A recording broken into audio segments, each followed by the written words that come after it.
সোমবার সকালেই ভয়াবহ গাড়ি দুর্ঘটনার মুখে পড়েছেন জনপ্রিয় গায়ক পবনদীপ রাজন। সোশ্যাল মিডিয়ায় ছড়িয়ে পড়া ছবি, ভিডিওতে দেখা গিয়েছে গাড়িটি দুমড়ে মুচড়ে গিয়েছে তার।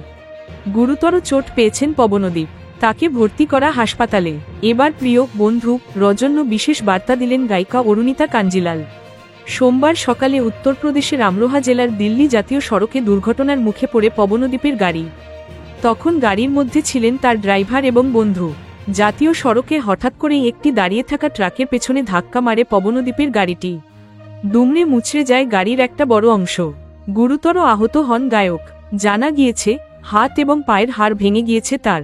মাথাতেও গুরুতর আঘাত পেয়েছেন তিনি। সূত্রের খবর বলছে টানা 6 ঘন্টা ধরে অস্ত্রোপচার হয়েছে পবনদীপের। তারপরেই তাকে আইসিইউতে ভর্তি করা হয়। আগামী 3 দিন তিনি চিকিৎসকদের কড়া পর্যবেক্ষণে থাকবেন।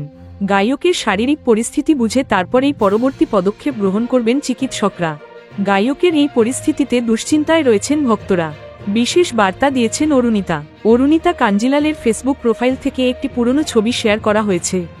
সেখানে পবনদীপের এবং অরুণিতাকে একসঙ্গে দেখা গিয়েছে। এছাড়াও হাসপাতালের ভিডিও শেয়ার করে লেখা হয়েছে, সবাই প্রার্থনা করুন পবনদীপ যেন সুস্থ হয়ে ফিরে আসেন।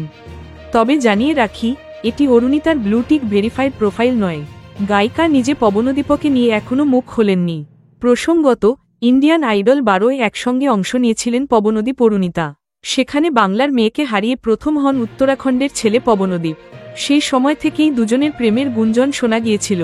তবে প্রেমের কথা সবসময় অস্বীকার করেছেন তারা।